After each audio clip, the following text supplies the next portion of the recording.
Praise lord. ఈ రోజు Bible చదివారు? అదేంటి ఎప్పుడు అడిగిన వాడు ఈ రోజు బైబిల్ చదివామని ఎందుకు కొత్తగా అడుగుతున్నాడు అనుకున్నాను. బైబిల్ చదవడం అనేది ఒక మంచి అలవాటు. ఎంత మంచి అలవాటు చెప్పనా? ఒక మనిషి ఊపిరి పీల్చుకోవడం అనేది ఎలాంటి అలవాటు అంటారు? మంచి అలవాటు. ఒకవేళ ఊపిరి పీల్చడం ఆగిపోతే అతని జీవితం ఆగిపోతుంది. ఊపిరి పీలుస్తా ఉంటే బ్రెయిన్ కి, మన బాడీలో ఉన్న ప్రతి పార్ట్ కి ఆక్సిజన్ అందడం వల్ల మనం మంచి జీవితాన్ని జీవించగలుగుతాం. వాక్యం కూడా అలాంటిదే. దేవుని వాక్యము అమృతం లాంటిది. దేవుని వాక్యము జీవము లేని శరీరంలో జీవాన్ని నింపుతుంది. అంత అద్భుతమైనది.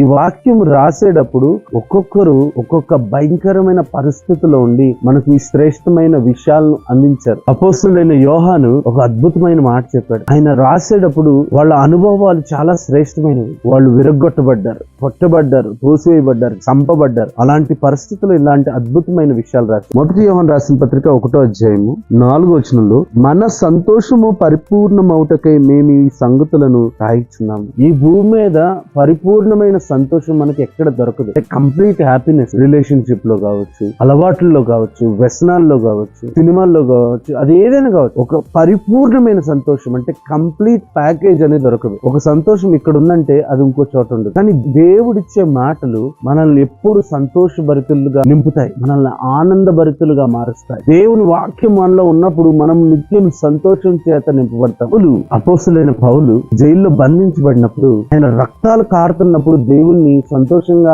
ఆరాధించారు, సంతోషంగా ఉన్నారు. అపోస్తలుడైన పేతురు జైల్లో బంధించబడినప్పుడు ఆయన హాయిగా పడుకున్నాడు, సంతోషంతో ఉన్నాడు, ఏం టెన్షన్ పడలేదు. భయంకరంగా శరీరం అంతా రక్తాలు కారుతున్న పరిస్థితిలో ఆయన ఎలా రిలాక్స్ అవ్వగలిగారంటారు? ఎలా సంతోషంగా ఉండగలిగారు? ఎలా పాటలు పాడగలిగారంటారు? దేవుని వాక్యంలో అంత గొప్పతనం ఉంది. దేవుని వాక్యం మనలో ఉంటే ఈ లోకంలో ఎంత భయంకరమైన పరిస్థితి ఉన్నా సరే మనం నెమ్మది కలిగి ఉంటాం. దేవుని వాక్యాన్ని చదవడం అలవాటు చేసుకోగలిగితే రోజులు గడుస్తున్న కొద్దీ జీవితం అనేది అద్భుతమైన స్థితిలోకి మార్చబడుతుంది. ఉన్నతమైనవి మనం సులువుగా చేయగలుగుతాం. కాబట్టి వాక్యాన్ని చదువుతూ జీవితాన్ని అద్భుతంగా కట్టుకుందాం. God bless you. Praise the lord.